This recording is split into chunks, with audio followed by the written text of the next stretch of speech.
वरदान एक्सप्रेस के सभी दर्शकों का बहुत बहुत स्वागत है।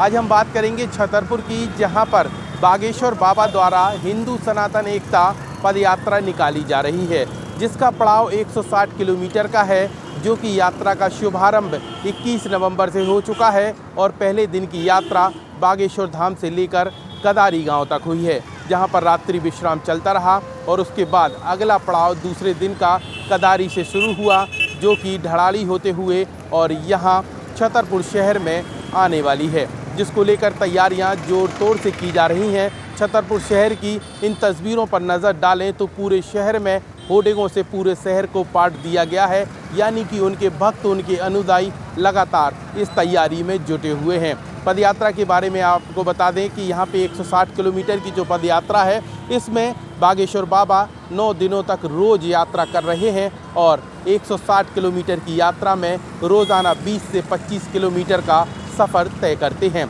जिनमें उनके साथ राजनीतिक व्यक्ति तो जुड़ते ही हैं, साथ में साधु संतों का भी जमावड़ा रहता है, यानी देश भर के साधु संत और उनके अनुयायी यहाँ पे पहुँचे हुए हैं, जो पदयात्रा में लगातार साथ दे रहे हैं, कदम से कदम मिलाकर चल रहे हैं। अब छतरपुर शहर की बात कर लें तो छतरपुर शहर में तैयारियां जोर तोड़ से हैं, क्योंकि यात्रा छतरपुर शहर में प्रस्थान कर चुकी है और हर उस जगह पर स्वागत सत्कार की तैयारियां की जा रही हैं।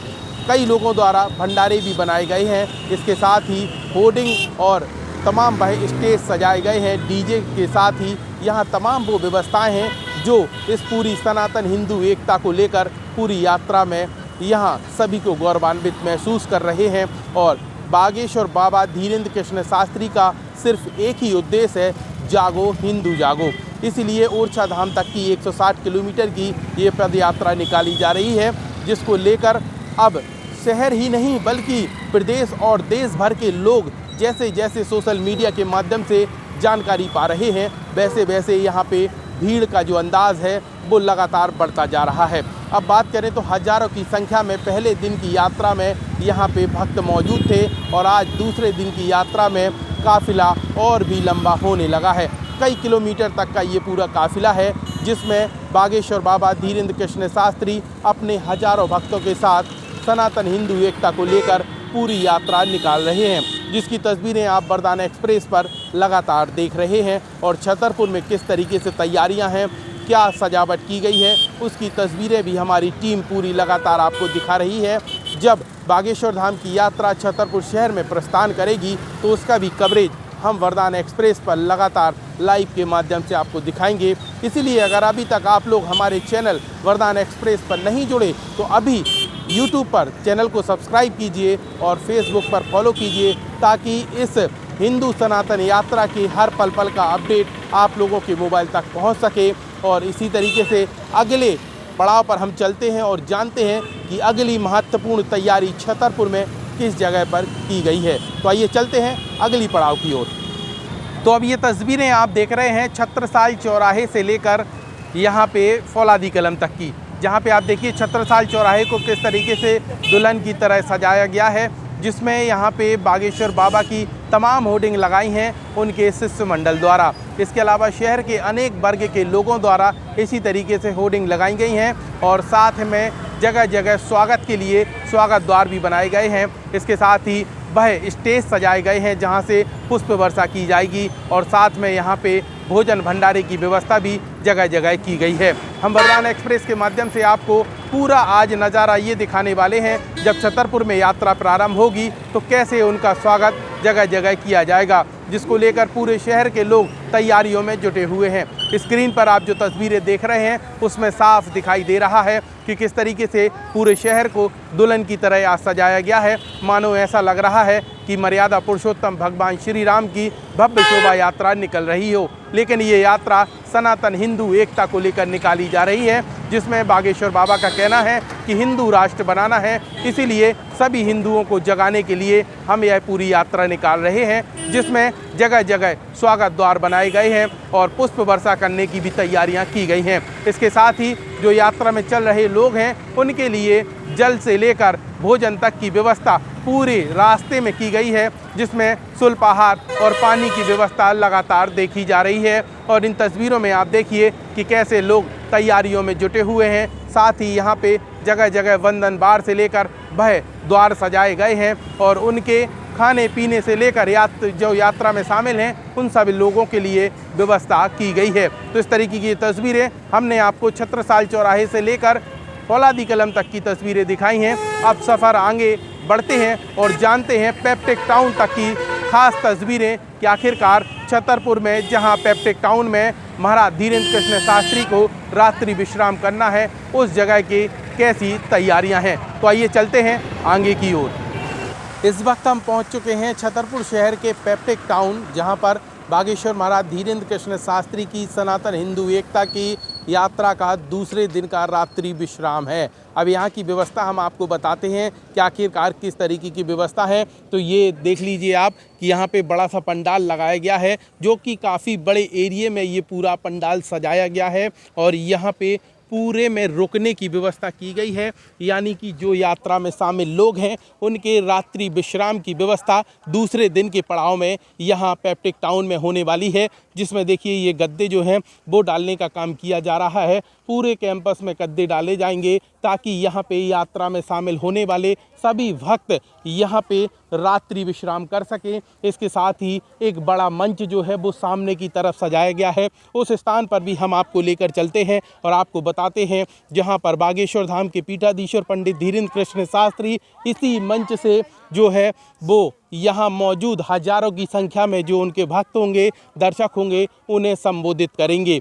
उस दौरान यहाँ पे बागेश्वर धाम के महाराज धीरेन्द्र कृष्ण शास्त्री के अलावा कई साधु संतों की उपस्थिति होगी। और बता दें आपको 9 दिन की यात्रा में कई अभिनेता भी आने वाले हैं। इसके साथ ही राजनेताओं का भी जमावड़ा लगातार लग रहा है। तो ये आप स्टेज देखिए, जो सनातन हिंदू एकता पद यात्रा 22 तारीख का जो पड़ाव है उसको लेकर ये जो स्टेज है, मंच है, वो सजाया गया है। और ये पूरा जो है पेप्टिक टाउन नौगांव रोड पर जो है वहाँ का ये हम आपको नज़ारा दिखा रहे हैं। वरदान एक्सप्रेस की स्क्रीन पर आप देख रहे हैं काफ़ी बड़े एरिए में ये पूरे जो है पूरे पंडाल को यहाँ सजाया गया है। और ये बड़ी व्यवस्था है क्योंकि हज़ारों की संख्या में यहाँ पे भक्त आने वाले हैं, इसीलिए यहाँ पे व्यवस्थाएं कुछ खास की गई हैं।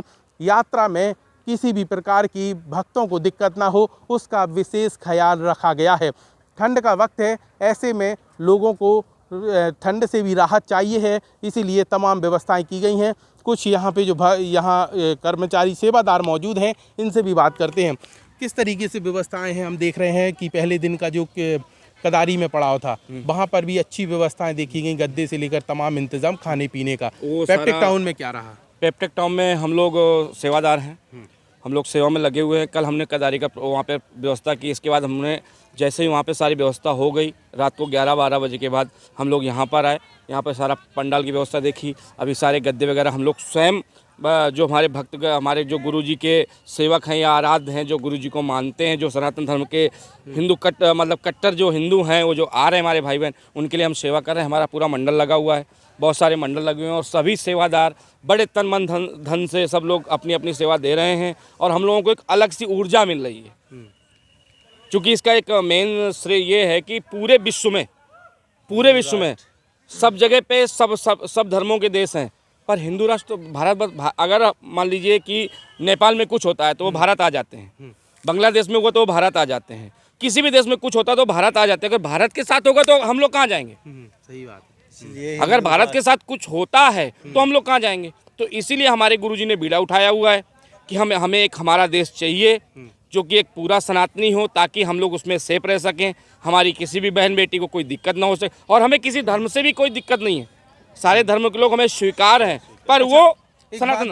एक बात बताओ, ये जो पूरी यात्रा हम देख रहे हैं वो काफी बड़ा पड़ाव है, कई किलोमीटर तक चल रही है।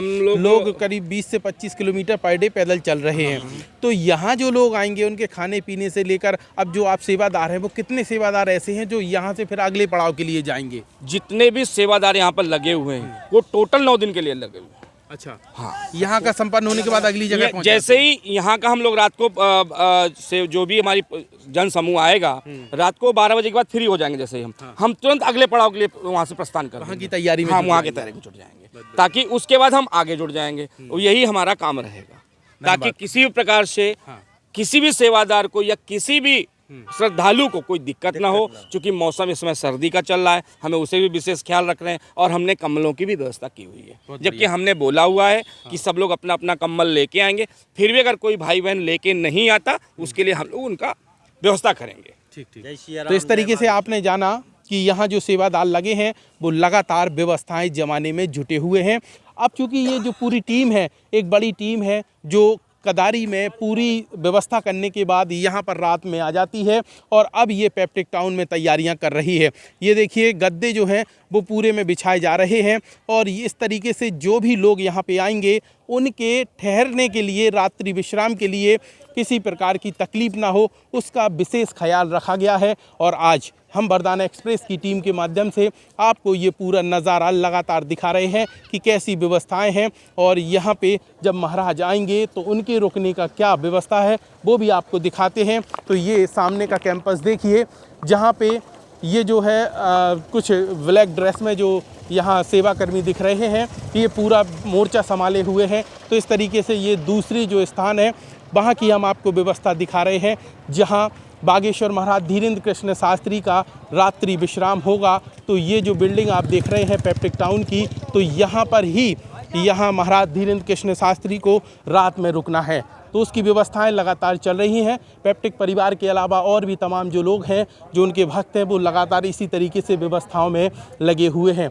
इस बिल्डिंग में महाराज श्री रात में विश्राम करेंगे और इसके सामने ये देखिए कि ये एक बड़ा पंडाल सजाया गया है, यहाँ पर भी खास व्यवस्था देखी जा रही है। तो इस तरीके से पूरे छतरपुर शहर और पूरे ज़िले में इसी तरीके से व्यवस्थाएं लगातार देखने को मिल रही हैं। कदारी में भी हमने आपको तस्वीरें दिखाई कि कैसे वहाँ पर सभी जो सेवादार हैं और जो दूर दराज से आए हुए लोग हैं, उनके लिए पूरे सेवादारों ने लगातार काम किया है। और दूसरे दिन के पड़ाव में रात्रि विश्राम के लिए ये छतरपुर शहर का पेप्टिक टाउन भी एकदम तैयार हो चुका है। सभी लोगों ने दिन रात मेहनत करके इस कैंपस को तैयार किया है। तो आज दूसरे दिन के पड़ाव में ये जो हमने पूरा आपको नज़ारा दिखाया है। फ़िलहाल वरदाना एक्सप्रेस के इस वीडियो में इतना ही, लेकिन अगर अभी तक आपने हमारा चैनल सब्सक्राइब नहीं किया तो यूट्यूब पर सब्सक्राइब कीजिए, इसके अलावा फेसबुक पर फॉलो कीजिए, ताकि तीसरे दिन का पड़ाव भी आप हमारे चैनल के माध्यम से लगातार देख सकें। हमारी टीम को दीजिए इजाज़त। कैमरामैन राहुल माली के साथ लोकेश चौरसिया।